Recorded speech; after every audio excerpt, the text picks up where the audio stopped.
ወንድሞች የመጀመሪያው መርሃ ግብራችን በዚሁ ተጠናቋል። አሁን ቀጥታ የምንገባው ወደ ጥያቄና መልስ መርሃ ግብራችን ይሆናል ማለት ነው። ጥያቄና መልስ በእህታችን በገነት ወለተ ማርያም በኩል የቀረበ ጥያቄ አለ። ያንን በመመለስ ይሆናል ማለት ነው። የመጀመሪያው ጥያቄ እንዲህ ይላል። በእህታችን በገነት በኩል ከተጠየቁት ጥያቄዎች አንዲት እህታችን ናት የጠየቀችው። እንዲህ ብላ ጠየቀች። ለትዳር የማወራው በጣም ብዙ ወንዶችን ነው። ሁሉንም አገባቸዋለሁ ነው የምለው። ለመወሰን ተቸገርኩኝ። አንድ ጓደኛዬ ሁሉንም በአካል ብታገኝ ምን ልትያቸው ነው ትለኛለች። እኔም ምን አገባሽ እላቸዋለሁ። ለመወሰን ተቸገርኩ፣ ምን ላድርግ? ይሄ በጣም አደገኛ ነው። በነገራችን ላይ የራስሽን ህይወት ሳይሆን ብቻ የምታጨልሚው ትዳር የጠየቁሽንም ወንድሞች እነሱንም ጭምር ነው የምታጨልሚው። እንዲህ የሚያደርገው ደግሞ የታወቀ ነው። በተለይ አቃቂር የሚያወጣ የአይነ ጥላ መንፈስ ነው። ሴቶች አይነ ጥላ ሴቶችን ቆሞ ለማስቀረት ምርጫ እንዲያበዙ ነው የሚያደርጋቸው። ሆነ ብለው አቃቂር እያወጡ ለትዳር የቀረቧቸውን ሰዎች ሁሉ ውሃ የማያነሳ ምክንያት እየደረደሩ ካጠገባቸው ያርቃሉ። በውበታቸው እየተመኩ የተፈለገ ያለ ስሜት እንዲያይልባቸው ያደርጋል። በነገራችን ላይ አይነ ጥላ ሴቶቻችን በዚህ በጣም ይፈተናሉ። የተፈለገ ያለ ስሜት እንዲያይልባቸው በውስጣቸው ይደሰኩራቸዋል።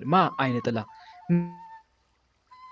ምን እያለ እንዲህ መልክ እኮ አለሽ፣ ይሄ መልክ ይዘሽ አሁን ይሄ ይመጥንሻል? እንደዚህ አይነት ነገር ላንቺ አሁን ይሄ ይመጥንሻል? መኪና ያለው ካልሆነ አላገባም። የሆነ በቃ በእሱም በቁሳዊ ነገር ወንዶችን በሀብታቸው፣ በስልጣናቸው፣ በዝናቸው እንዲመዝኑ ያደርጋል። አይነ ጥላ ማንን? ሴቶችን። ደግሞም በፋሽን ምክንያት ሰውነታቸውን በሜካፕ በፋሽን ሰውነታቸውን እንዲገላለጡ ያደርጋል። በብዙ ወንዶች ውስጥ እይታ ውስጥ እንዲገቡ ጥረትም ያደርጋል። በተለይ በሶሻል ሚዲያ በቲክቶክ እነኚህ ሰዎች እኮ ለማግባት እኮ እንትን አላቸው፣ ህልም አላቸው። ህልሙን ግን እንዳይኖሩበት ነው የሚያደርገው። የሆነ የትዳር አጋር ከመጣ በቃ የሆነ ነገሩ ይደብራቸዋል። የሆነ ነገሩ ብቻ ይደብራቸዋል። አጠረ፣ ቀጠነ፣ ጠቆረ፣ እንደዚህ ሆነ፣ በቃ እንዲህ አይነት የሆነ አቃቂር ያወጣሉ ማለት ነው። አንዳንዴ ደግሞ ገና ለገና ሲያዩ የሆነ በቃ ይደብራቸዋል። ገና ከዚህ ጋር ነው አሁን ወደፊት አግብቼ ትዳር ህይወት ምኖረው መቀጥለው የሚል አቃቂር በውስጣቸው። ደግሞ ለመለያየት ሲፈልጉ ምክንያት ፈልገው ይጨቃጨቃሉ። ምክንያት ውሃ ቀጠነ ከሰል ጠቆረ ብለው ይጨቃጨቃሉ። በተለይ ጥፋትን በቅርበት ካዩ በምንም ታምር ይቅርታ ለማድረግ የምህረትና የርህራሄ ልብ ያጣሉ። እንደተጣሉ ደግሞ ብዙም ሳይቆዩ ወደ ሌላ ወንድ ይሄዳሉ። ነገሮች ከተበላሹ በኋላ ግን መጨረሻ ላይ አጉል ቁጭትና ተስፋ መቁረጥ ውስጥ ይገባሉ። አንዳንዴ አጅሬ ውበታቸውን ቀይሮ ለወንዶችም ሊያሳያቸው ይችላል። ይሄ ቃላቸውን፣ ድምፃቸውን፣ አስተሳሰባቸውን እየቀያየረ የለዋወጠባቸዋል። የያዙትን እጮኛ ሁሉ እያጠራጠረ እያሰለቸ በአንድ እጮኛ እንዳይረጉም ያደርጋቸዋል። አይነ ጥላ ማለት ነው። በተለይ ወንድ አይነ ጥላ ውስጥ ሆኖ አቃቂር እንዲያወጡ ያደርጋቸዋል ማለት ነው። ወይም ደግሞ ልክ እንደ መጠባበቅ ያደርጋቸዋል። አሁን ለምሳሌ ወንዱ ምን እንድታረገው እሺ እንድትለው ያደርግና እሱ ተስፋ ጥሎባታል እኮ በዚች ተስፋ ይጥልባታል። እሷ ደግሞ ሌላው ጋር ናት ያለችው። ምርጫ ነው፣ በቃ ምርጫ እንድታበዛ አድርጋታል። በዚህ መሀል ላይ የማን ህይወት ነው እየተበላሸ ያለው? የወንድሞች የነኛ ትዳር ፈላጊ ወንዶች ህይወታቸው እየተበላሸ ነው። በዚህ ትጠየቂያለሽ ማለት ነው። በዚህ አገምቱ በዛ በኩልም የወንዶችንም የትዳር እድል እየዘጋባቸው ነው። ያንቺንም ህይወት እያጨለመብሽ ነው ማለት ነው። እንዲህ ያደረገ ይዋጋል። ስለዚህ ዓላማው ከዛ አንጻር ነው። እነሱን እሺ የምትይበት ምክንያት ምንድነው ከተባለ አንቺ ምርጫ የሆነ አማራጭ እንዳታጭ ነው። ይሄን ቢብለኝ ይሄ እንደዛ አይነት አስተሳሰብ እንዲያድርብሽ ያደርጋል። እዛ ግን ለነሱ ግን የነሱን ህይወት እያጨለመ ነው። አንቺን እንደ እንትን አድርጎ እንደ መሳሪያ እየተጠቀመ ነው ማለት ነው። ስለዚህ አንቺን በአንድ ሰው ላይ እንዳትረጊ ያደረገሽ ነገር ምንድን ነው ከተባለ ውስጥሽ ሆኖ አቃቂር ስለሚያወጣ ነው። ስለዚህ ምን ማድረግ ያስፈልጋል? እህት ወንድሞች ሱባኤ ግቡ። በተለይ ትዳር የምትፈልጉ እህቶቼ ወንድሞቼ ሱባኤ ግቡ። ሱባኤ ገብታችሁ እግዚአብሔርን በፍጹም ልባችሁ እባክህ አምላኬ ወይ ለእኔ ከሚሆነኝ የትዳር ሰው ጋር አገናኝ ብላችሁ ጠይቁት። ከዛ አንድ የትዳር አጋር ምረጡ። ከመረጣችሁ በኋላ ያንን የትዳር አጋር እጣ ክፍላችሁ እንደሆነ ወይም ደግሞ እግዚአብሔር ፈቃዱ መሆኑን ለማወቅ የዛን ሰው ስመ ክርስትና ጽፋችሁ ጠይቁ እግዚአብሔር አምላክን። እግዚአብሔር አምላክ ፈቃዱን ከገለጸላችሁ ከዛ ሰው ጋር በአንድነት ጽኑ። በኋላ መራጭ አድርጎሽ ተመራጭ ሆነሽ ነው የምትቀሪው ማለት ነው። እንደዛ ነው የሚያደርግሽ። እና እታለምዬ ሳታውቂው ነው ህይወትሽን ያንቺን ብቻ ሳይሆን ይሄ ደግሞ አደገኛነቱ ምንድነው? ያንቺን አንዳንዶችን ጭራሽ እምቢ እንዳይሉ ነው የሚያደርጋቸው። ወንድ ጋር እንዳይቀርቡ ነው የሚያደርጋቸው። ገና ለገና ወንድ ለትዳር አጋር ሲጠይቃት እንደ ንብ እንድትናደፍ ነው የሚያደርጋት። አንዳንዱን ደግሞ እሺ እንዲሉ ከዛ በኋላ በአንድ ሰው እንዳይረጉ ያደርጋቸዋል ማለት ነው። ያሰለቻቸዋል። ይሄ መንፈስ ግን በነገራችን ላይ ሌላ ባህሪው የሚታወቅበት ከእጮኝነቱ ውጪ ትዳር ውስጥ እንኳን ብንገባ ትዳሩ እንዲሰለችን ነው የሚያደርገን። ለዛ ነው ብዙውን ጊዜ ብዙዎች ትዳር መሰሩትና ትዳሩ እስር ቤት መስሎ ይታያቸዋል። እጮኛ ይዙና ፍቅር ይሰለቻቸዋል። ስራ ተምረው ተቀጥረው ስራ ይዙና ስራ ይሰለቻቸዋል። ምንም በአንድ ነገር አይረጉም። የውሳኔ ሰው አይሆኑም እነኚህ ሰዎች። ገዳም ቢገቡ እንኳን በገዳማዊ ህይወት አይጸኑም። ድንገት ተመልሶ ያወጣቸዋል ከዛ ከገዳም። ይሄና እዛ ገዳም ሲሆኑ ይሄን ዓለም ያስናፍቃቸዋል። ምን ዓለም ውስጥ እንኳን እኮ ሄደሽ እዛም የሆነ ጽድቅ መስራት ትችል ነበረ ምን አስመነኮሰ ያሰኛል። በጋብቻ ወይ በጋብቻ እንዳንኖር ያው ጋብቻ ስትመርጡ ምንኩስናን ጥሩ አድርጎ ያሳያቸዋል። ምንኩስናን ስትመርጡ ደግሞ ጋብቻን ጥሩ አድርጎ ያሳያል። የውሳኔ ሰው እንዳንሆን ያደርገናል ማለት ነው ባጭሩ። ታዲያ ምንድነው የሚያደርግሽ? በአንድ ሰው እንዳትጸኝ። ለዚህ ደግሞ ትልቁ ነገር መፍትሄው ምንድነው? ሱባኤ መግባት፣ ከዛ በአንዱ መጽናት፣ ስለ አንዱ መጠየቅ፣ ስለ አንዱ ልብሽን አሳምኝ። ከዛ በኋላ በአንዱ ከጸናሽ በኋላ ሱባኤ ጠይቂ። የእግዚአብሔርን ፈቃድ ወቂ። እግዚአብሔር በፈቀደልሽ የእሱን ፈቃድ አውቀሽ ከዛ በኋላ በዛ ሰው ጸኝ። ይሄን ልታድርግ ይገባል። ሌላው ደግሞ በዕለት ተዕለት ጸሎትሽና ስግደትሽ የውሳኔ ሰው እንዳልሆን የምታደርገኝ ውስጥ ያደፈት ክፉ መንፈስ እያልሽ ተቃውሚው። መጽሐፍ ቅዱስ ዲያብሎስን ተቃውሙ ከእናንተ ይሸሻል፣ ወደ እግዚአብሔር ቅረቡ ወደ እናንተም ይቀርባል ተብሎ ተጽፏልና። ተቃውሚው ስልሽ በመቁጠሪያ ማለት ነው።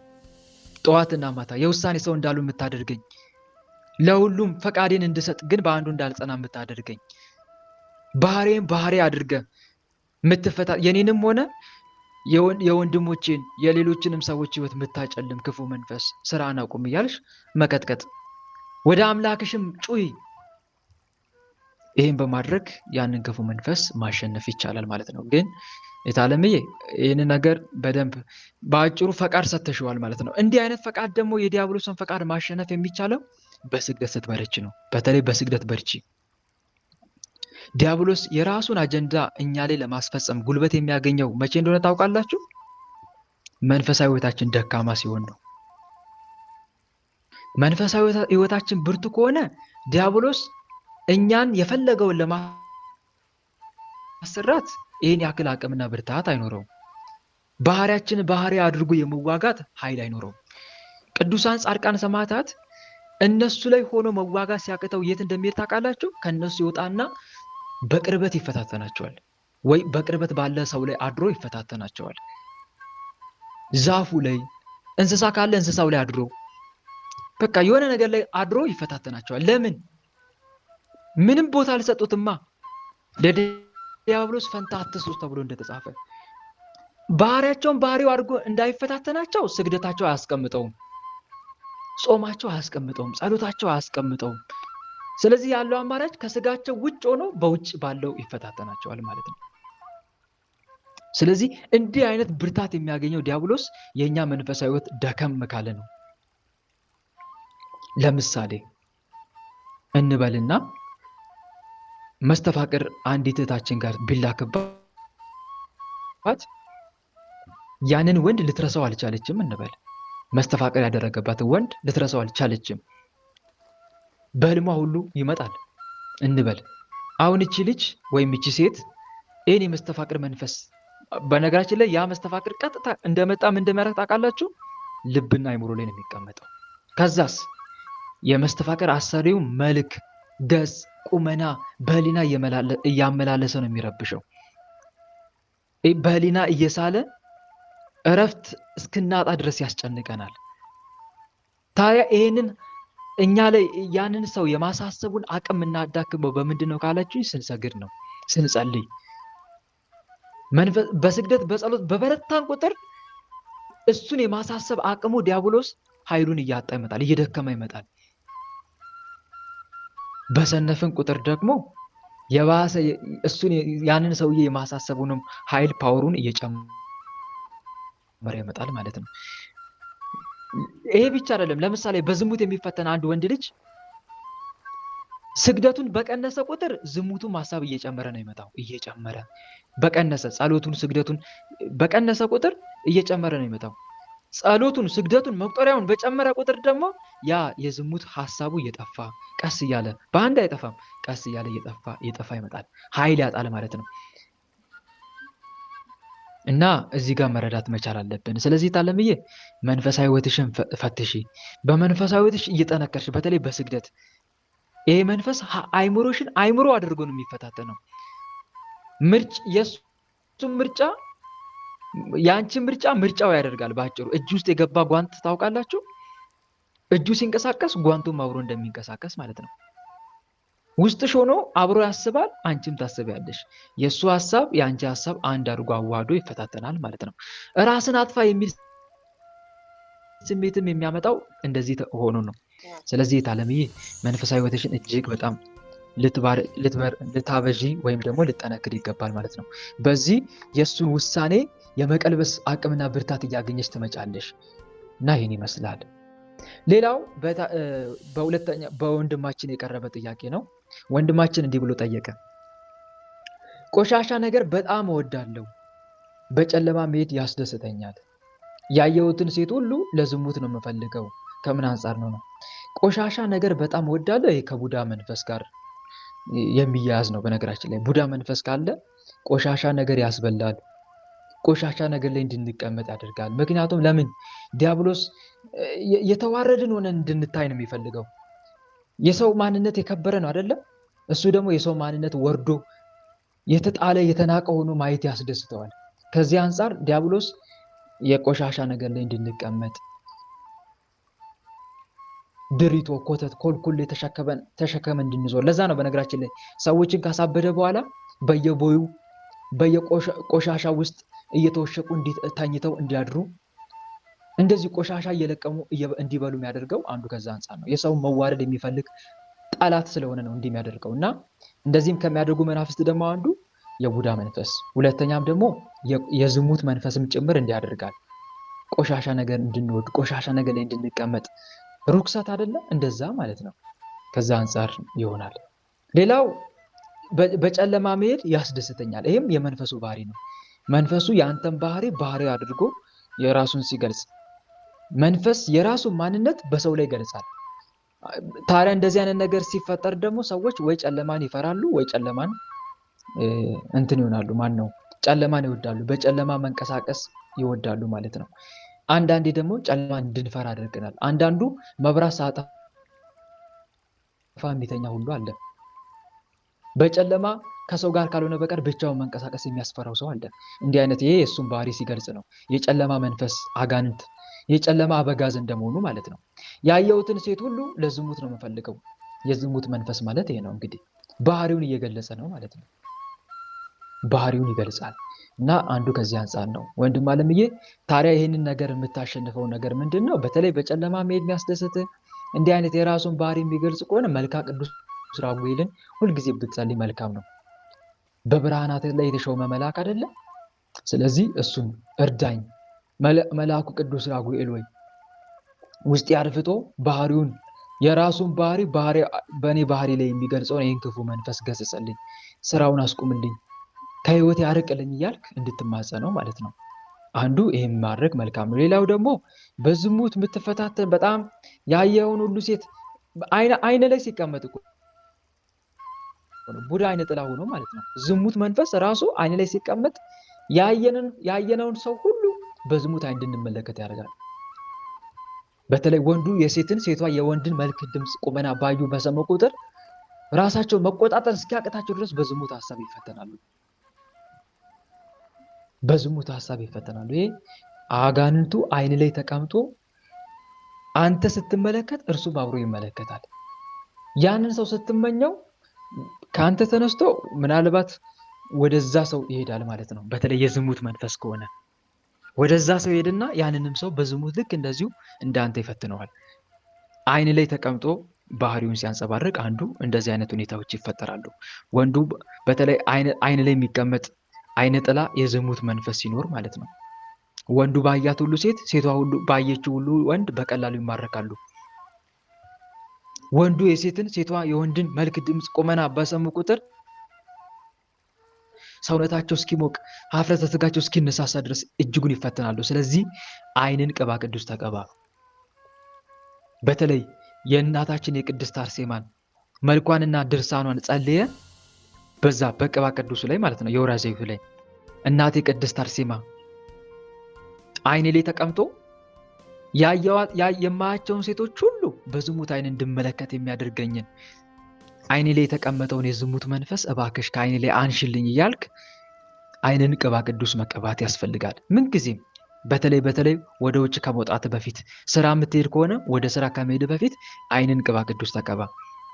እንደዚሁም ደግሞ መልኳን ድርሳኗን ጸልየ ሁልጊዜ አይኔ ላይ ተቀምጠ ያየሁትን ሁሉ ባየሁት ሁሉ ሴት እንድማረክ የምታደርገኝ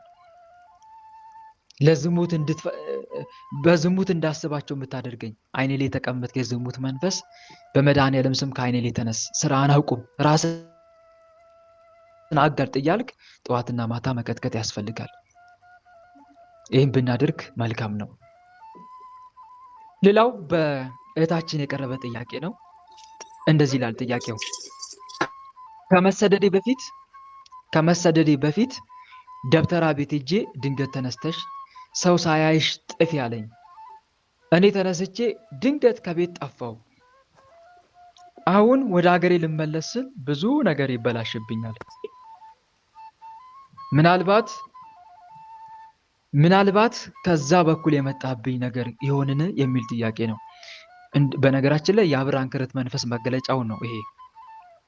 የአብር አንክርት መንፈስ መገለጫው እንደዚህ ነው። ድንገት ሰዎች ከቤት ተነስተው ብን ብለው እንዲጠፉ ያደርጋቸዋል። ይሄ የአብር አንክርት መንፈስ፣ በተለይ ይሄ ደብተራው የአብር አንክርት መንፈስ ከላከ በዚህ አይነት መንገድ አንቺ ብን ብለሽ ስጠፊ ቀጥታ ያንቺን ውሎ የሄድሽበትን ሁሉ የሚቆጣጠረው ማን ነው ማለት ነው? ደብተራው ነው ማለት ነው። ስራ ስትሰሪም በሰራሹ ስራ የሚከብረው እሱ ነው ማለት ነው። በአጭሩ መንፈሱ ያንቺን በረከት ለማን ይሰጠዋል? ለደብተራው ይሰጠዋል ማለት ነው። ከዛ ደብተራው ባለበት ቦታ ሆኖ አንቺን ወደ ስደት እንድትወጪ ያድርግሽና አንቺ ሰርተሽ በምታገኙ ገንዘብ እሱ ይኖርበታል ማለት ነው። በነገራችን ላይ እንደዛ ደብተራዎች እንደዚህ አይነት ነገር የሚያደርጉት ከዛ አንጻር ነው። ስለዚህ በራሳችን እድል እሱ ይታከማል ማለት ነው። ታዲያ ሁሉ ነገር በቃ እርግፍ አድርገን ትተን ወደ ቤት ወደ ነበርንበት ቦታ ልንመለስ ስንል ነገሮች ሁሉ ይዘጋጉብናል። መውጫ መንገዱ ይጠፋናል። ለመመለስ እንኳን ስናስብ እንከኖች ይገጥሙናል።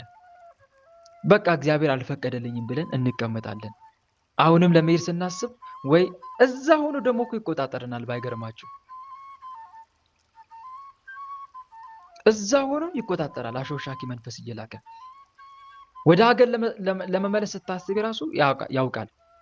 በሚልኩ አሾክሻኪ መንፈስ ማለት ነው። ከዛ ለመመለስ ስታስቢ ወይ ሐሳቧን የሚያስቀይር መንፈስ ይልካል። ከዛ በኋላ ያ መንፈስ ይመጣል፣ ሐሳብ የማስቀየር ስራ ይሰራል፣ እዛው ትቀራለሽ ማለት ነው። ለመመለስ ስታስቢ ደግሞ እንደገናው ወይ አሸንፈሽ ለመመለስ ስታስቢ እንቅፋቶች እንዲገጥሙሽ በማድረግ እዛው እንድትቀሪ ያደርጋል ማለት ነው። ይሄ በተለይ አብር አንከርት መንፈስ ተልኮ መጀመሪያ ስትሄጂ በአብር አንከርት መንፈስ ነው። ከዛ እዛ ባለሽበት ቦታ ሆነሽ ደግሞ እድልን መጠቀም ማለት ነው። እና ከዛ አንጻር ነው እንዲህ አይነት ነገር የሚፈጠረው።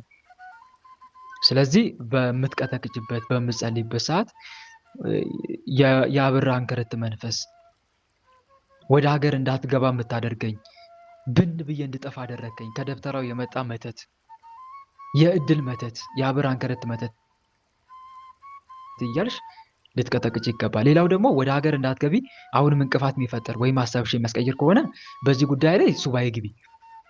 ሱባኤ ገብተሽ እግዚአብሔር አምላክ ወደ ሀገርሽ እንዲያበቃሽ ስለት መሳል፣ እነኚህ ነገሮች ማድረግ ያስፈልጋል።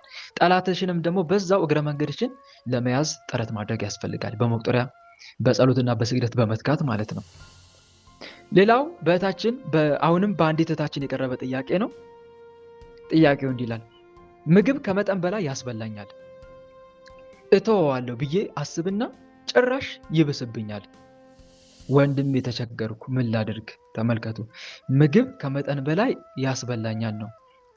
ከመጠን በላይ ትበላለች፣ ግን አሁንም ለመተው ለማቆም ትሞክራለች። ከአቅሟ በላይ ከቁጥጥር ውጭ ይሆንባታል ማለት ነው። ይሄ ነገር ደግሞ የሚፈጠረው አንደኛ በተለይ የአሕዛብ መንፈስ ካለ የአሕዛብ መንፈስ ካለ በተለይ ብዙዎቻችን የምንኖርበት በተለይ እህቶቼ አረብ ሀገር የምትኖር ከሆነ የአሕዛብ መንፈስ ከአሕዛቡ ይነሳና ወደኛ ይመጣል። ከዛ እነኛን ሰዎች በተለይ አሕዛብ መንፈስ የምናውቀው ነው። ጾም አያውቅም፣ ሌላ ነገር አያውቅም፣ ምግብ ብቻ የሚያስቡ ናቸው። ስለዚህ ያንን ባህሪ እኛ ጋር ያንጸባርቃል ማለት ነው የአሕዛብ መንፈስ ወደኛ ሲመጣ። ሌላው ደግሞ ከምግብ ጋር አብሮ የገባ መንፈስ መተት ካለ፣ በምግብ የተመተተ መተት ካለ፣ የዲያብሎስ መንፈስ በሚበላ በሚዋጥና በሚጠጣ ነገር ሲገባ ሰዎች ለሆዳቸው የሚገዙ ያደርጋቸዋል። ሐሳባቸው፣ ህልማቸው፣ ተግባራቸው ሁልጊዜ ምግብ ብቻ፣ ባገኙት ነገር ሁሉ የማይጠረቁ ስግብግብ ያደርጋቸዋል ማለት ነው። እነርሱ ሲበሉ እንጂ ሌላው ሲበላ አስደስታቸው። ታዲያ ይሄ መንፈስ በምግብ ከገባ እንደዚህ አይነት ጸባይ ባህሪ ያንጸባርቃል ማለት ነው። ምክንያቱም መንፈሱ የተደገመው በምግብ ስለሆነ በሚበላና በሚጠጣ ነገር ስለሆነ ማለት ነው። ስለዚህ ምን ያደርጋል? ሆዳም ያደርጋል። አንዱ ከዚህ ነው። ሁለተኛ ደግሞ እየበላን እያለ አይቶ የሚገባ ቡዳ አለ። ምን እያደረግን እያለ ሰምታችሁኛል አይደል? አይቶ የሚገባ በትክክል እየበላን እያለ አይቶ የሚገባ ቡዳ ይኖራል። ለምሳሌ ብዙዎች ሰዎች ትክ ብሎ ያዩናል እየበላን እያለ። በሰው ፊት አትብሉ የሚባለው ከዚህ አንጻር ነው። በነገራችን ላይ በሰው ፊት አትብሉ፣ ምግብ አይበላም በሰው ፊት የሚባለው አንዱ ከዛ አንጻር ነው። እና እየበላን እያለ ያ ሰው ትክ ብሎ ሲመለከት ምግቡን አጎራረሳችን ሲያይ አቤት አጎራረሱ፣ አቤት አጎራረሷ እንዴት ነው የምትበላው እያለ ሲመለከተን ያኔ ከአይኑ ይነሳና መንፈሱ ምግብ ላይ ያርፋል። ከምግብ ጋር ደግሞ አብሮ ይገባል። የሌለ ሆዳሞች ያደርገናል ማለት ነው። ያ መንፈስ በምን የገባ ስለሆነ በምግብ የገባ ስለሆነ ማለት ነው ሆዳም ያደርጋል ማለት ነው። አንዱ ይሄ ከዚህ አንጻር ነው ማለት ነው። እና ያ መንፈስ ታዲያ በምግብ ይገባል፣ ሁሌ ምን ያደርገናል? ሆዳም ያደርገናል። ይሄ ደግሞ መጽሐፍ ቅዱስ ላይ ከተጻፈው ቃል ጋር እንድንቃረን ያደርጋል። መጽሐፍ ቅዱስ መብል ወዳጆች ከቶ ማይጠግቡ ውሾች ናቸው ይላል እኮ መጽሐፍ።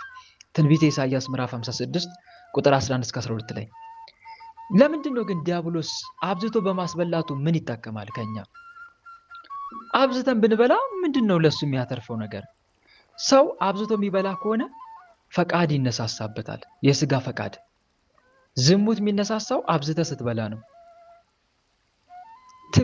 የትዕቢት ሐሳብ የሚያየልብ አብዝተ ስትበላ ነው። ሌላው ለነፍስ ራሱ ማሰብ ትተዋለህ። ሰው እኮ አብዝቶ ሲበላ አስተሳሰቡ እንደምን ይሆናል? ንገሩኝ። እንደ እንስሳ አይሆንም? እንስሳዊ የሆነ ሀሳብ እኮ ነው የሚያይልበት። ስለዚህ እንዲህ አይነት ነገር እንዲሆንበት እንዲያንጸባርቅበት ለማድረግ ሲፈልግ ዲያብሎስ አብዝተን እንድንበላ፣ ለምሳሌ በዝሙት ለመፈተን ሲፈልግ አብዝተን እንድትበላ፣ በጣም ጥሩ ጥሩ ፕሮቲን ያላቸው ምግቦችን አሳድ እንድትበላ ያደርጋል። በእንደዚህ አይነት መንገድ ይፈታተናል። ትዕቢትም የሚመጣው ከዛ አንጻር ነው በነገራችን ላይ። ለዛ ነው አባቶቻችን አብዝቶ የሚበላና የሚጠጣ ሰው በጸሎት ጊዜ ይሰንፋ ይላል። በጸሎትም ጭምር ለማስነፍ አጋንንት አብዝቶ ያስበላል። በነገራችን ላይ አባቶቻችን ለጸሎት ጥብቅ እንቅፋቶች ይላሉ።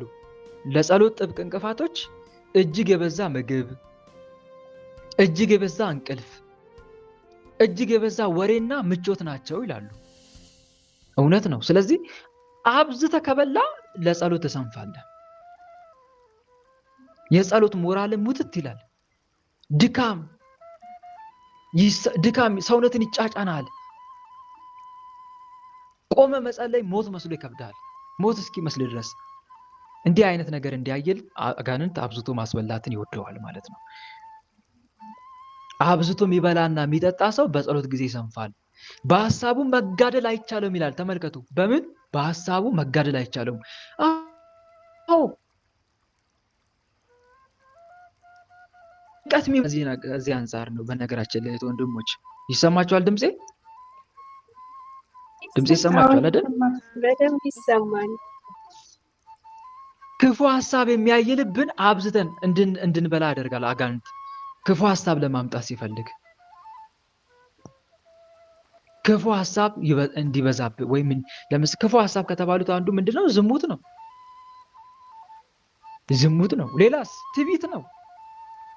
ነገር እንዲሰማ የነገር ስሜት እንዲጫርብ ያደርጋል ማለት ነው። እና ይሄ ነው በሐሳቡ መጋደል አይቻለውም የተባለው። ረሃብና ትጋት ግን ይላሉ አባቶቻችን፣ ረሃብና ትጋት ግን ልብን ከክፉ ሐሳብ ያነጹታል፣ ስጋንም ከሰይጣን ውጊያ ይጠብቁታል ይላሉ። እውነት ነው። ስጋንም ከሰይጣን ውጊያ ይጠብቁታል። ስለዚህ ይሄን ሁሉ ለማምጣት ሲፈልግ አብዝተሽ እንድትመገብ ያደርግሻል። አጋንንት አገባቡ ቅድም እንደነገርኩሽ ሊሆን ይችላል። አንደኛ ስትበይ አይቶ የገባ ቡዳ፣ ሁለተኛስ በምግብ በመተት መልኩ የገባ ከምግብ ጋር አብሮ ተቀላቅሎ የገባ መተት ሊሆን ይችላል። የአሕዛብ መንፈስም ሊሆን ይችላል ማለት ነው። ታዲያ እንዲህ ያደርጋል። አንድም ለነፍስ ማሰብ እንድታቆም መጽሐፍ ይላል እኮ የእግዚአብሔር ጸጋ ጭምር ሁሉ እንዳድርብ ያደርጋል። አብዝቶ መብላት የእግዚአብሔር ጸጋ እንዳድርብን እኮ ያደርጋል። መጽሐፈ መቃብያን ሳልስ ላይ ተጽፏል። ምዕራፍ 6 ቁጥር 7-9 ላይ ያለ ልክ የጠገበች ሰውነት የእግዚአብሔርን ስም አታስብም ይላል። የእግዚአብሔርን ስም አታስብም፣ የዲያብሎስ ሀብት ያድርባታል እንጂ ይላል። በሷ መንፈስ ቅዱስ አድርባትምና። ስለዚህ ምን አብዝቶ ያስበላል? ዲያብሎስ። ያለ ልክ የወርጥ ጥጋብ ይላል መጽሐፍ ቅዱስ መጽሐፈ መቃብያን ሳልስ ላይ ምዕራፍ 6 ቁጥር 11-12 ላይ ያለ ልክ የወርጥ ጥጋብ በምድረ በዳ እንዳለ እሪያና እንደ አለሌ ፈረስ መሆን ነው። እንደ አለሌ ፈረስ መሆን ነው። በልክ የሚበላ ግን በእግዚአብሔር ረድኤት ጸንቶ ይኖራል። እንደ አድማስም ደንጊያ አጥርም እንዳለው ግንብ ጸንቶ ይኖራል ይላል። አያችሁ አይደል? ይሄ ነው። ስለዚህ አጋንንቱ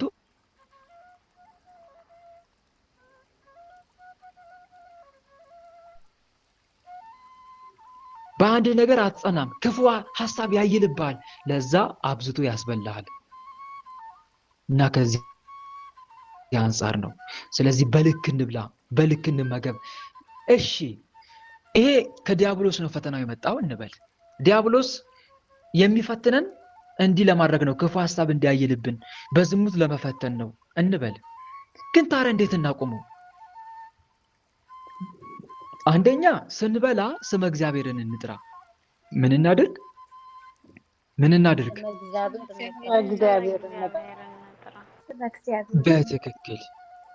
በትክክል ስመ እግዚአብሔር እንጥራ። መጽሐፍ ይላላ። መጽሐፍ እንግዲህ የምትበሉ ወይም የምትጠጡ ብትሆኑ ይላል ወይም ማናቸውን ነገር ብታደርጉ ሁሉን ለእግዚአብሔር ክብር አድርጉት ይላል። በክርስቶስ ኢየሱስ ስም አድርጉት። አንደኛ ቆሮንቶስ ምዕራፍ 10 ቁጥር 31። አማትበሽ ቢ በስነ ስርዓት ስታማትቢ 3 ጊዜ አማትበሽ በስነ ስርዓት ከዛስ አባታችን ሆይ ብለሽ ጸልየሽ መመገብ ያስፈልጋል። ይሄንም ልናደርግ ያስፈልጋል ማለት ነው። ሌላው ደግሞ ምንም እንኳን ስንመገብ በተለይ አለ አይደል ቃል ኪዳኑ የሚለው ከምግብ በኋላ 3 ጊዜ የአቡነ አቢብ አምላክ ማረኝ ነው አይደለም የሚለው። ግን አንቺ ምን ማድረግ በጎረሽ ቁጥር የአቡነ አቢብ አምላክ ማረኝ፣ የአቡነ አቢብ አምላክ ማረኝ እንደዚህ እያልን በአጭሩ ምግቡን ምን አደረግነው ማለት ነው? ንገሩኝ። ምግቡን መማፀኛ አደረግነው ማለት እኮ ነው። ባርከነዋል፣ ሁለተኛ ደግሞ መማፀኛ አድርገነዋል። ይሄ ነገር ያቃጥለዋል ዲያብሎስን። በጎረስን ቁጥር እንደዛ ምንል ከሆነ እንጎርስና የአቡነ አቢብ አምላክ መድኃኔዓለም ማረኝ፣ አሁንም ትጎርሽና የአቡነ አቢብ አምላክ ጌታ ኢየሱስ ክርስቶስ ሆይ ማረኝ። ይሄ ለዲያብሎስ አይስማማውም። ስለዚህ ከመብላት ይልቅ አለመብላትን እንድንመርጥ ያደርገዋል ማለት ነው ባጭሩ። ሁለተኛ ደግሞ ሌላው ከምንም በላይ ደግሞ ከመመገባችን በፊት የምንመገበው ምግብ ላይ እምነት፣ ቅባ ቅዱስ ወይም ደግሞ የወይራ ዘይት፣ ንጹህ የወይራ ዘይት ወይም ጸበል መጨመር ምግቡ ላይ ምግቡን መቀላቀል። በተለይ ምግቡን ወይ እምነት ትንሽ ወይም ደግሞ የወይራ ዘይት ወይም ደግሞ ንጹህ የወይራ ዘይት ማለት ጸሎት ያደረግንበት አለ አይደለ? አርጋኑ ወይ ሰኔ ጎልጎታ የጸለይንበት ያንን ቅባ ቅዱስ ምግቡ ላይ ጠብ መጨመር። ከዛስ ካማተብን በኋላ ጌታዬ ኢየሱስ ክርስቶስ ይህንን ምግብ በውስጤ ላደፈጡ ክፉ መናፍስት የሚቃጠሉበት፣ እረፍት የሚያጡበት፣ ስራቸውን የሚያቆሙበት እሳት፣ ለኔስ ለስጋዬ ፈውስን፣ ጤናን፣ በረከትን ማገኝበት የስም ቀዳሽ የመንግስት ወራሽ ለመሆን የምበቃበት አድርግልኝ። ጌታ ሆይ በዚህ ምግብ ላይ እፍ በምልበት ሰዓት እባክህ ምግቡን ለአጋንንት እሳት ለኔ ደግሞ ጸጋ በረከት ማገኝበት አድርግልኝ ብለሽ 3 ጊዜ እፍ በይበት ምግቡ ላይ በእምነት ሆነሽ የምትጠጪው መጠጥ ውሃ ላይም ምግቡ ላይም ማለት ነው። ከዛ በኋላ በእምነት መመገብ። እንደነኛ አይነት ዘዴዎች እየተጠቀምን መመገብ ያስፈልጋል ማለት ነው። በእንደዚህ መንገድ መንፈሱን ስራውን ማስቆም ይቻላል እና ያኔ ወደ መንፈሳዊ ነገር ስለለወጥንበት ለምግቡ ለአጋንንቱ ኔጌቲቭ ነው የሚሆንበት ማለት በአጭሩ እሳት የሚቃጠልበት ይሆንበታል እና በእንደዚህ መንገድ መንፈሱን መቃወም ይቻላል። ሌላው ደግሞ ሆድና ደረት አካባቢ መቀጥቀጥ። በነገራችን ላይ መንፈሱ ሆድ፣ ደረት፣ ጨጓራ አካባቢ ሊሆኑ ስለሆነ የሚፈታተነው ስለዚህ እዛ አካባቢ ላይ ምን ማድረግ በአብ በወልድ በመንፈስ ቅዱስ ስም በኃያሉ በመድኃኔዓለም ስም በቅድስት ድንግል ማርያም ስም ሆዴ ላይ ጨጓራ ላይ ተቀምጠ አብዝተ የምታስበላኝ መንፈስ በአብ በወልድ በመንፈስ ቅዱስ ስም ስራን አቁም እያልን ያን መንፈስ መቀጥቀጥ ያስፈልጋል፣ ጠዋትና ማታ ማለት ነው። ብዙ ጊዜ መንፈሱ ሆድ ላይ ካደፈጠ እንደነኛ አይነት ምልክቶችን ልናይ እንችላለን። አንደኛ ሆድ ድርቀት፣ ሆድ መነፋት፣ የአንጀት ቁስለት፣ እንደዚህ አይነት ነገሮች የሚከሰቱት ሆድ ላይ ያደፈጠ መንፈስ ነው። ሌላው የሆድ ጋጋታ ድምፅ መሰማት፣ ሆዳችን በጣም ይጮዋል በሰው ፊት እስኪያሳፍረን ድረስ እንደ ክረምት ነጎድጓድ እያጉረመረመ ያሳቅቀናል። ምንድነው ሆዴ ውስጥ ምንድነው ያለው? ወይኔ ሆዴ እንዴት ነው የሚጮው ብለን በራሳችን እስክንገረም ድረስ ሆድ ላይ የሚፈጠሩ እብጠቶች ምልክቶች ሊኖሩ ይችላሉ። ቶሎ ረሃብ ስሜት ይሰማናል። ቶሎ የረሃብ ስሜት። በነገራችን ላይ መንፈስ ሆድ ላይ ካደፈጠ ወይ አብዝቶ ያስበላል ወይ ደግሞ ጥቂት ነው ቀምሰን እንድናቆምም ያደርገናል። ጥቂት ብቻ ቀመስ ታደርጊና አትመገቢም። ይሄ በሌላ በተቃራኒው ሲፈትን ማለት ነው። አንጀት ላይ ይቀመጥና አያስበላንም። በተለይ በጾም ሰዓት አያስበላንም። ለምን? ነገ በጊዜ ጾምን እንድትሽር። ዛሬ ማስበላክ ነገ ጾምን በጊዜ እንድትሽር ነው። ከፍተኛ የሆነ ረሃብ ይለቅብሃል በጾም ሰዓት ላይ። እንደዚህ የሚፈታተነን ከሆነ ደግሞ መጨረሻ ከጾሙ በኋላ ጸበል መጠጣት ያስፈልጋል።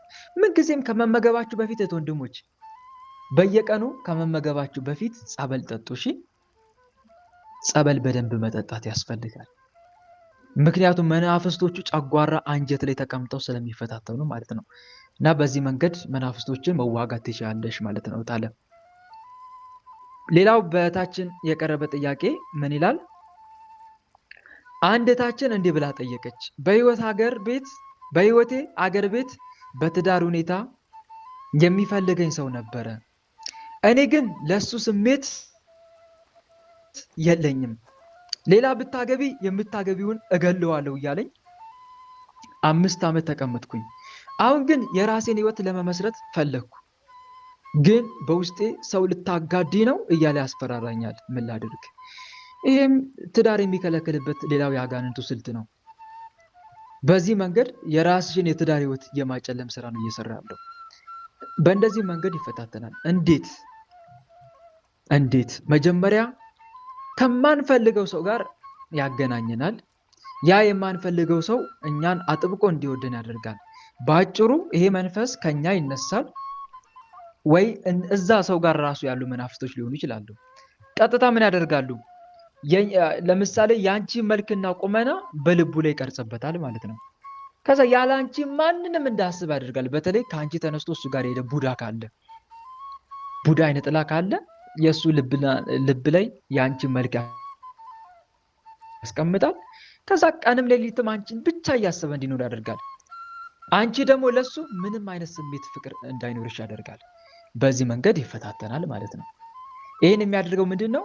አንቺ እሱን እንዳትፈልጊ፣ እሱ ደግሞ ያለ አንቺ ህይወት የሚባል ነገር እንደሌለ አድርጎ እንዲያስብ ያደርገዋል። የእሱንም የትዳር ህይወት ያጨልማል፣ የአንቺንም የትዳር ህይወት ያጨልማል ማለት ነው። የእሱን ህይወት የሚያጨልመው አንቺን ብቻ እንዲያስብ እያደረገ፣ የአንቺን ደግሞ የሚያጨልመው እሱን ሽሽት፣ በህይወት ዘመንስ እሱን እየሸሸሽ እንድትኖሪ ማለት ነው። እና በእንደዚህ መንገድ ይፈታተናል። ዞሮ ዓላማው ግን ምንድነው? የትዳር ዕድል መዝጋት ነው። እዚህ ጋር ግን አንድ ነገር ሳልነግራችሁ ማላልፈው ነገር ምንድነው? አንዳንድ ወንዶች በተለይ በሰሜኑ ክፍል እንደዚህ አይነት ነገር አለ። ደብተራ ይሄዱና ጠንቋይ ቤት ሄዱና እጣ ክፍል ናት ይለዋል ደብተራው ወይም ጠንቋዩ። እጣ ክፍል ናት፣ በቃ ያንተ እሷን ብታገባ ሀብታም ትሆናለህ የሚል ቀቢጸ ተስፋ ያሳደርበታል በልቡ ላይ ማለት ነው። እሷን ብታገባ በቃ ለአንተ የተጻፈችልህ እሷ ናት ብሎ ይደመድምለታል። ብዙ ጊዜ አውደ ንግስት የሚያስቆጥሩ እንደዚህ አይነት ነገር ውስጥ ይገባሉ። ለአንተ የምትሆን ሴት እንዲህ አይነት መልኳ እንዲህ ሆነች ይለዋል። ያ አምኖ ይቀበላል። ከዛ በኋላ የኔ ሚላትን ያያታል። እቺ ናት ወይ ይለዋል። አዎ እቺ ናት፣ ያ እንዳትለቃት እሷን እጅል አስገባ ይለዋል። እልህ ያስይዘዋል። በቃ ያ ሰውዬ አንቺ ብቻ ነሽ የምትታየው ማለት ነው። አንቺን በህይወት ዘመንሽ ሲያሳድድሽ እንዲኖር ያደርገዋል። ይህም የአጀሬ ሴራና ተንኮል ነው። ግን ዓላማው አንድ ነው። የአንቺን የትዳር ህይወት ማጨለም፣ የእሱንም ህይወት ማጨለም። በእንደዚህ መንገድ ይፈታተናል። ታዲያ ይህን ነገር መፍታት የምንችለው እንዴት ነው? ሱባኤ በመግባት። ሌላው የእሱን ስመ ክርስትና እጅሽ ላይ ጽፈሽ መስገድ። በተለይ ልጁን ብታውቂው ከሆነ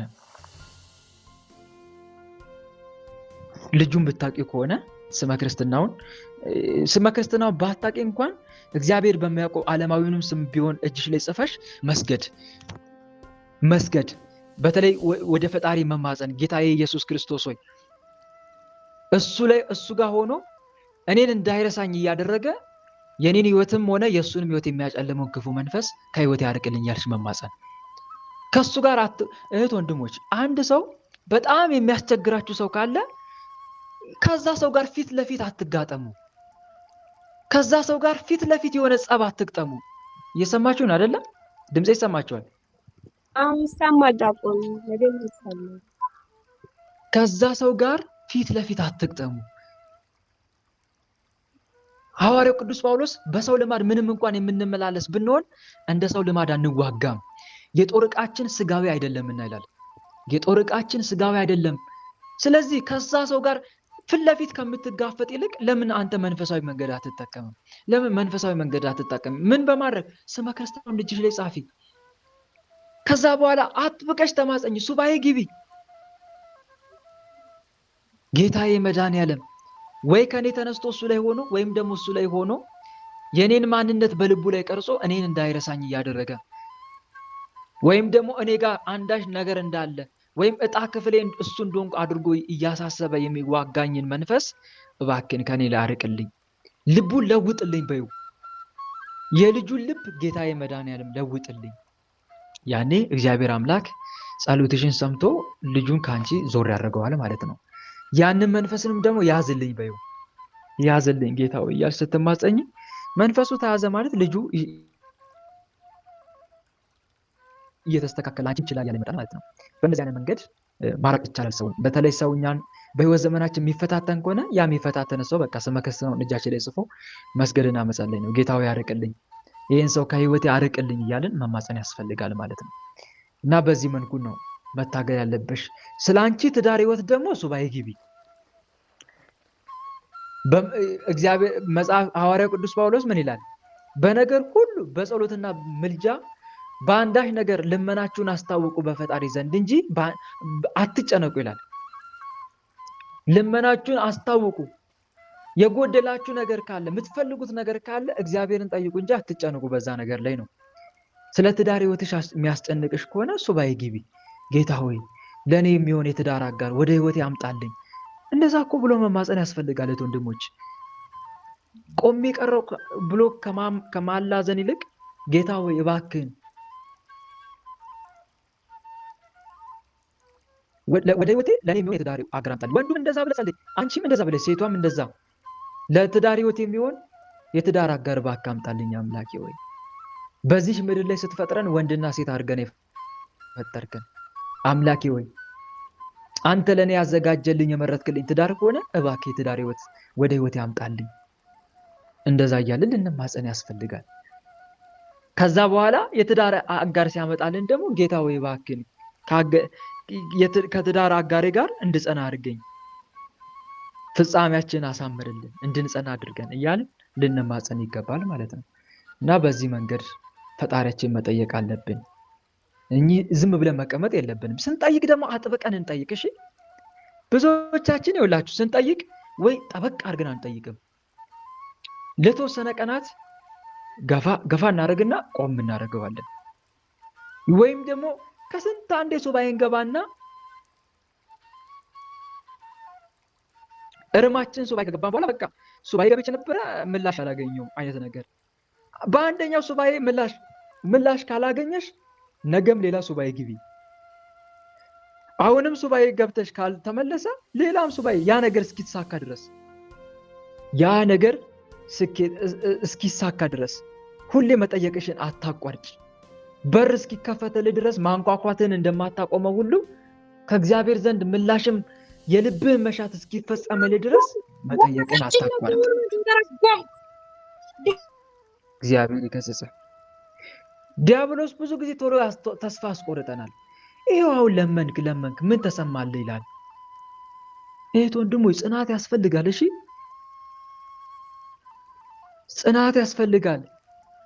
በጣም ጽናት ያስፈልጋል። ዝም ብሎ የሚገኝ ነገር የለም። ተክታችሁ ከፈለጋችሁ እኔ እገኛለሁ በመካከላችሁ እኮ ነው ያለው። ተክቶ መፈለግ ያስፈልጋል። ባለፈው በስንክሳር ተማምረናል እና ምን ለማለት ፈልጌ ነው? ከጠየቅን አጥብቀን እንጠይቅ። ሄድ መለስ አንዴ እንጠይቃለን፣ አንዴ ደግሞ እናቆማለን። ጥያቄውን እናቆማለን። ጥያቄ መጠየቅ እግዚአብሔርን መማፀን ማለት እኮ ያ ነገር እስከሚደረግልህ ድረስ በጥያቄ መጽናት፣ ጥያቄ ደግሞ በፍጥረት እንዲመለስልህ ፈጣሪን ደስ የሚያሰኝ ስራ አብዝቶ መስራት ማለት እኮ ነው። ፈጣሪ የሚወደውን ነገር አብዝቶ ማድረግ፣ በሁሉም ነገር መሳተፍ እና በእንደዚህ መንገድ ልንተጋ ይገባል ለማለት ፈልጌ ነው። አመሰግናለሁ ለነበረን ጊዜ። ቸሩ መድኃኔዓለም ስሙ ከአጽናፍ እስከ አጽናፍ ለዘላለም የተመሰገነ ይሁን። የዛሬው መርሐ ግብራችን እዚሁ ጋር ይበቃናል። 12 ሰዓት እያለ ነው። ነገ እንደ እግዚአብሔር መልካም ፈቃድ እንቀጥላለን። በሰማነው ቃል በተማነው ትምህርት 30፣ 60፣ 100 የምናፈራ አድርገን የስሙ ቀዳሽ የመንግስቱን ወራሽ ለመሆን ያብቃን። ወስብሐት ለእግዚአብሔር ወለወላዲቱ ድንግል ወለመስቀሉ ክቡር። ይቆየን። ሁላችንም ለጸሎት እንነሳ። በልዑል እግዚአብሔር ፊት መቆማችን እናስተውል። መላ ሰውነታችንን በትምህርተ መስቀል 3 ጊዜ እናማትብ። በስመ አብ ወወልድ ወመንፈስ ቅዱስ አሐዱ አምላክ አሜን። በስመ አብ ወወልድ ወመንፈስ ቅዱስ አሐዱ አምላክ አሜን። በስመ አብ ወወልድ ወመንፈስ ቅዱስ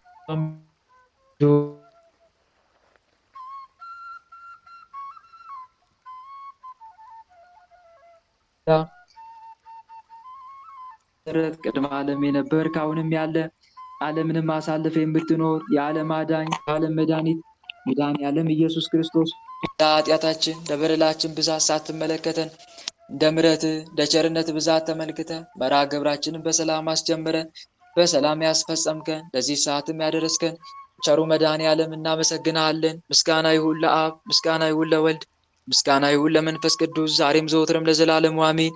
ምስጋና ይሁን ለአብ፣ ምስጋና ይሁን ለወልድ፣ ምስጋና ይሁን ለመንፈስ ቅዱስ ዛሬም ዘወትርም ለዘላለሙ አሜን። ምስጋና ይሁን ለአብ፣ ምስጋና ይሁን ለወልድ፣ ምስጋና ይሁን ለመንፈስ ቅዱስ ዛሬም ዘወትርም ለዘላለሙ አሜን። አቤቱ አምላካችን ቸሩ መድኃኔዓለም ኢየሱስ ክርስቶስ ሆይ እንደ ኃጢአታችን እንደ በደላችን ብዛት ሳትመለከተን እንደ ምሕረትህ እንደ ቸርነት ብዛት ተመልክተ ለዚህ አደረስከን። ስለ ድንግል ማርያም ብለ ቀሪውን ጊዜያችን እንድትባርክልን ከርኩሳን መናፍስት ከዲያብሎስ ፈተናም እንድጠብቀን ኃይለ አጋንንት እንድታርቅልን ቅዱስ መንፈስንም እንድታሳድርብን በኃጢአታችን በበደላችን ብዛት ቅዱሱ ገናናው ስምን መጥራት ባይገባንም እንደ ምሕረትህ እንደ ቸርነት ብዛት እንዲያልን ወደ አንተ እንማጸናለን። አባታችን ሆይ በሰማያት የምትኖር ስምህ ይቀደስ፣ መንግሥትህ ትምጣ፣ ፈቃድህ በሰማይ እንደሆነች እንዲሁም በምድር ትሁን። የዕለት እንጀራችንን ስጠን ዛሬ፣ በደላችንንም ይቅር በለን እኛም የበደሉንን ይቅር እንደምንል። አቤት ወደ ፈተና አታግባን ከክፉ ሁሉ አድነን እንጂ መንግሥት ያንተ ናትና ኃይል፣ ክብር፣ ምስጋና ለዘላለሙ አሜን። እመቤታችን ቅድስት ድንግል ማርያም ሆይ በመልአኩ በቅዱስ ገብርኤል ሰላምታ ሰላም እንልሻለን። በሐሳብሽ ድንግል ነሽ፣ በሥጋሽም ድንግል ነሽ። የአሸናፊ የልዑል እግዚአብሔር እናት ሆይ ሰላምታ ላንቺ ይገባሻል። ከሴቶች ሁሉ ተለይተሽ አንቺ የተባረክሽ ነሽ፣ የማኅፀንሽም ፍሬ የተባረከ ነው። ጸጋን የተመላሽ ድንግል ሆይ ደስ ይበልሽ። ጸጋን የተመላሽ ድንግል ሆይ ደስ ይበልሽ። ጸጋን የተመላሽ አማላጃችን ሆይ ደስ ይበልሽ። ልዑል እግዚአብሔር ከአንቺ ጋር ነውና ከተወደደው ልጅሽ ከጌታችን ከመድኃኒታችን ከኢየሱስ ክርስቶስ ዘንድ ይቅርታንና ምሕረትን ለምኝልን ኃጢአታችንም ያስተሰርይልን ዘንድ ለዘላለሙ አሜን። የእግዚአብሔር አብ ፍቅር፣ የእግዚአብሔር ወልድ ቸርነት፣ የእግዚአብሔር መንፈስ ቅዱስ አንድነት፣ የተወዳጇ እናታችን የመብርሃን አማላጅነት፣ የቅዱሳኑ ረዳትነት በሁላችን ላይ እንደዋለ በሁላችን ላይ ይደር አሜን። አምላካችን በሰላም አሳድረን። አምላካችን በሰላም አሳድረን። ቀኑን በሰላም እንዳዋልከን የሰላም ሌሊት አድርግልን። ቀኑን በሰላም እንዳዋልከን የሰላም ሌሊት አድርግልን። እመቤታችን አማላጃችን ተመልከች ወደኛ። እመቤታችን አማላጃችን ተመልከች ወደኛ። የልጅሽ ቸርነት ይሁነን መዳኛ። ያንቺ አማላጅነት አይለየን ከኛ። የልጅሽ ቸርነት ይሁነን መዳኛ። ያንቺ አማላጅነት አይለየን ከኛ። ጸጋ ነሳይነ ወሕይወተ ረከብነ በኃይለ መስቀሉ ለኢየሱስ ክርስቶስ ኪያከ እግዚኦ ነአኩት ነሲያነ ጸጋ ዘእመንፈስ ቅዱስ። የፍቅር ባለቤት የሰላም ንጉሥ ሰላማዊ ኢየሱስ ክርስቶስ ሆይ ሰላምን ስጠን፣ ሰላምንም አጽናልን፣ ኃጢአታችንም ይቅር በለን፣ በሰላም ሄደን ወደ የቤታችን እንገባ ዘንድ የበቃን አድርገን ለዘላለሙ አሜን። እትዎ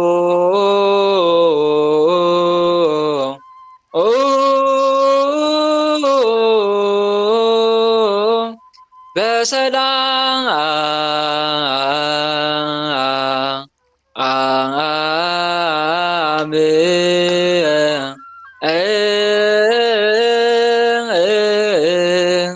እሾህ ሳይወጋችሁ እንቅፋት ሳይመታችሁ በሰላም ወደ የቤታችሁ ያግባችሁ። አሜን። እህት ወንድሞቼ የዛሬው መርሃ ግብራችን በሚገባ ተጠናቋል። እንደ እግዚአብሔር መልካም ፈቃድ ነገ መርሃ ግብራችን የምንቀጥል ይሆናል። የነገው መርሃ ግብራችን ከስንክሳር ትምህርት በኋላ የደከመ መንፈስ የሚታሰርበትና የሚሸኝበት መርሃ ግብራችን ይሆናል ማለት ነው። እግዚአብሔር አምላክ የነገ ሰው ይበለን። አሜን።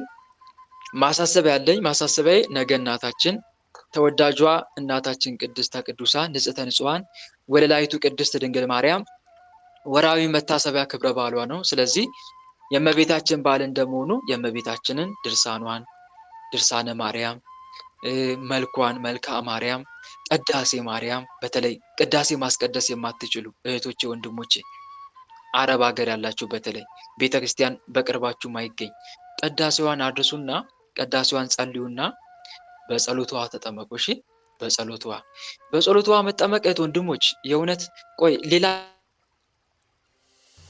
ጊዜ በሰፊ እናገራለሁ ስለ ጸሎቷ። እንደ እግዚአብሔር መልካም ፈቃድ በጣም ብዙ እንትን ያሰጣል፣ በረከት ያሰጣል፣ እጅግ በጣም ብዙ። በተለይ ገርልና ድርሳን የተጸለየበት የጸሎቷ እንደ ቀላል አትመልከቱ። እሺ፣ ምን የተጸለየበት የጸሎቷ አልኳችሁ?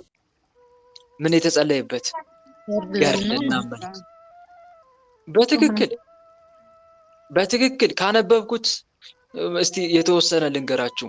አንዲት እናት ጻድቁ አባታችን የአቡነ ተክለ ሃይማኖት ገርል በሚነበብበት ቦታ እንስራዋን አስቀምጣ ውሃ ማለት ነው፣ ውሃ ቀርታ እንስራዋን ታስቀምጣለች።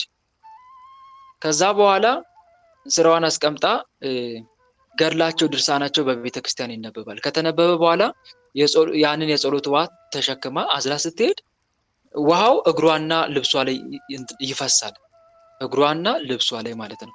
ከዛ ጓደኛዋ ሴት ታያታለች ከሩቅ። እንዴ አንቺ ምንድነው እግርሽ ላይ የፈሰሰው ቅባትና ዘይት ብላ ጠይቃታለች። ዞር ብላ ስትመለከት እውነትም ቅባትና ዘይት ነው እግሯ ላይ የፈሰሰው። ምንድነው? ምን ቦታ ላይ ተቀምጠሽ ነው? ምን ዘይት ቦታ ምን ልትሰሪ ሄድሽ? እያለች ትጠይቃታለች። ኧረ እኔ ዘይት ቦታ አልሄድኩም፣ ከቤተክርስቲያን የጸሎት ዋዥ እየመጣሁ ነው። ምናልባት የቆምሽበት ቤተክርስቲያን ቀንዲሉ ማብራት የሚበራው ዘይት ጋር ይሆን እንዴ? እያለች ትጠይቃታለች። ኧረ እኔ እዛ ቦታ ቤተክርስቲያን ውስጥም አልገባውም፣ የጸሎት ውሃውን በውጭ ነው ያስቀመጥኩት ትላለች። ከዛ አንድ ከሩቅ ያይና አንድ ሰውዬ ከጋኑ ላይ ከእንስራው ላይ ማለት ነው ያ ዘይቱ ሲንጠባጠብ ያለ። ከዛ ሰዎች ሁሉ ተሰባስበው ይሄ ነገር እንዴት ነው? ከቤተክርስቲያን የምትመጣ ከሆነ ምናልባት ቤተክርስቲያን የተቀመጠውን ዘይት ሰርቃ ይሆን እንዴ ብለው ይዘዋት ይሄዳሉ ወደ ቤተክርስቲያን። ይዘዋት ሲሄዱ ቄሰ ገበዝ ይጠይቃል። የተሰረቀ እንደዚህ ያለ ወይ ብለው ሲጠይቁ ኧረ ምንም የተሰረቀ ነገር የለም። መጨረሻ ላይ በጻድቁ በአባታችን በአቡነ ተክለ ሃይማኖት ቃል ኪዳን ወደ ዘይትነት የተለወጠ የጸሎት ውሃ ሆኖ ተገኘ። መጨረሻ ላይ ያ ዘይት ወይም ቅባ ቅዱስ ምንድን ነው የሆነው? ለብዙዎች ሕሙማን ፈውስና መድኃኒት ነው የሆነው። እና ይሄ ሁሉ ከምን አንጻር ነው ከተባለ ድርሳንና ገድል የተጸለየበት የጸሎት ውሃ ነው። አስቡት። ምን ለማለት ፈልጌ ነው? ድርሳን ገድል የጸለያችሁበት የጸሎት ውሃ እንደ ቀላል አትመልከቱት። እንደው ጊዜ አጥሮኝ ነው እንጂ ብዙ ቅዱሳን ገድላቸውን ብዙ ሰዎች ገድላቸውን የቅዱሳንን ገድል እየጸለዩ በዛ የገድል የጸሎት ውሃ መናፍስትን ያባረሩ ብዙ አሉ። የአባታችን የአቡነ እንድርያስን ማንሳት ይቻላል። ገድላቸውን ድርሳናቸው መልካቸውን እየጸለዩ በጸሎት ውሃው ሲጠመቁ ለዓመታት እብድ የሆነ ሰው አጋንንቱ ለቆት ሁለተኛ ከዚያ ልመለስም እያለ አምላክ ታምሪን ይደረግበት እንደነበረ ገድላቸው ይናገራል። እና ምን ለማለት ፈልጌ ነው ወንድሞች፣ የጸሎት ውሃን እንደ ቀላል አትመልከቱ። የጸሎት ውሃን ጠጡትም ተጠመቁበትም በቤታችሁ ሆናችሁ ማለት ነው። እና ይሄንን ለማለት ያክል ነው። ቤተክርስቲያን የምትሄዱ ከሆናችሁ ደግሞ ቤተክርስቲያን ሄዳችሁ መጠመቅ ያስፈልጋል ማለት ነው። ቤታችሁ ደግሞ ገድሉ የምትጸልዩ ከሆነ ቤታችሁ ገድል ጸልያችሁበት በዛ የጸሎት ውሃ መጠመቅ። በተለይ ለምሳሌ በዝሙት የምትፈተን ወንድሜ ከሆንክ በዝሙት የምትፈተኝ ከሆንሽ ያንን የጸሎት ውሃ የእናታችን የሰማዕቷን የቅድስት አርሴማን ገድሏንና ድርሳኗን ጸልየሽ እናቴ ቅድስት አርሴማ ለአንቺ በዝሙት ለሚፈተኑ ሰዎች ቃል ኪዳን እንዳለሽ አውቃለሁ። እናቴ ቅድስት አርሴማ እኔ ልጅሽ በዝሙት እየተፈተንኩ ነው። እነሆ የዝሙት እሳት በሰውነቴ ላይ ሆኖ ሰይጣን በዝሙት በፍትወት ሐሳብ እየተፈታተነኝ ነው። እባክሽ ይሄንን መንፈስ ከህይወቴ ታርቅልኝ ዘንድ በትምሽ ታምኜ የጸሎት ውሃ እጠመቃለሁ ብለሽ ወይም ብለክ ተጠመቅበት። እናቴ ቅድስት አርሴማ የዝሙቱ መንፈስ ከህይወቴ አባርልኝ እያልሽ ስትጠመቂ ወይም ስትጠመቅ እመነኝ ወንድሜ አምናችሁ በጸሎት የምትለምኑት ሁሉ ታገኛላችሁ ነው የሚለው መጽሐፍ። የማቴዎስ ወንጌል ምዕራፍ 21 ቁጥር 2 ላይ አምናችሁ በጸሎት የምትጠይቁትን ሁሉ ሳትጠራጠሩ የምትጠይቁትን ሁሉ እንዳገኛችሁ ትመኑ ይሆንላችሁማል ተብሎ ነውና የተጻፈው። ታምነ ካደረክ እመነኝ ወንድሜ ይደረግልሃል ወይም እህቴ ይደረግልሻል ለማለት ያክል ነው። ይቅርታ በዛውባችሁ። እንደ እግዚአብሔር መልካም ፍቃድ ነገ እንቀጥላለን። ቸሩ መድኃኔዓለም የነገ ሰው ይበለን። መልካም አዳር። ደህና ደሩልኝ። አሜን አሜን። ወንድማችን የቃል ህይወትን ወንድም ባለበረከት ያሰማልን።